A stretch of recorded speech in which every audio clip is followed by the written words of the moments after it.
2025 সালের পথ চলা শুরু হয়েছে নতুন বছরে বাংলাদেশ ক্রিকেট বোর্ডের কিছু আনুষ্ঠানিক কর্মকাণ্ড থাকে। এই যেমন ক্রিকেটারদের কেন্দ্রীয় চুক্তি নবায়ন করা। নতুন বছরে কে থাকছেন কেন্দ্রীয় চুক্তিতে, কে থাকছেন না, এ ধরনের একটা খসড়া তালিকা নির্বাচকরা তৈরি করে সেটা বোর্ডের কাছে পাঠায়। বোর্ড সভায় সেটা অনুমোদন করা হয়। এই নিয়ে অবশ্যই আলোচনা শুরু হয়েছে। খসড়া যেই তালিকা আপাতত প্রস্তুত আছে সেটি এসেছে যমুনা টেলিভিশনের কাছে। 3 ফরম্যাটেই যেই ক্রিকেটাররা থাকছেন বা খেলছেন নিয়মিত জাতীয় দলে তাদেরকেই রাখা হয়েছে 3 ফরম্যাটের চুক্তিতে। 3 ফরম্যাটের কেন্দ্রীয় চুক্তিতে থাকছেন নাজমুল হোসেন শান্ত, লিজন কুমার দাস, মেহেদী হাসান মিরাজ, তাসকিন আহমেদ, হাসান মাহমুদ ও জাকির আলী অনিক। কেবলমাত্র টেস্ট ক্রিকেটের কেন্দ্রীয় চুক্তিতে থাকছেন 3 জন, মমিনুল হক, তাইজুল ইসলাম ও সাদমান ইসলাম অনিক।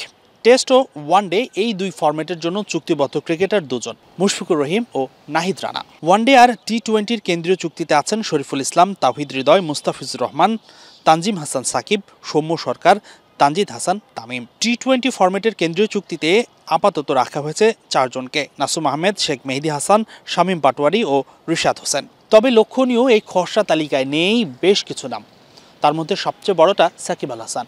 আপাতত যেহেতু তিনি খেলছেন না বাংলাদেশের হয়ে, তাই তো খসড়া তালিকায় নেই তিনি। তবে তিনি যদি ফেরেন তাহলে অবশ্যই তিনি যুক্ত হবেন তালিকাতে।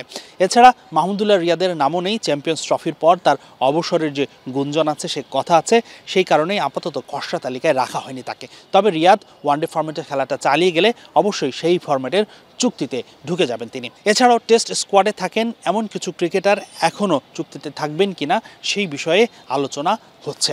পেসার খালেদ আহমেদ, স্পিনার নাইম হাসান কিংবা মাহমুদুল হাসান জয়, জাকির হাসানের বিষয়গুলো নিয়ে এখনও চূড়ান্ত সিদ্ধান্ত হয়নি। হাসানুর রহমান, যমুনা স্পোর্টসম্যান পুরুষ শেরেবাংলা, জাতীয় ক্রিকেট স্টেডিয়াম, ঢাকা।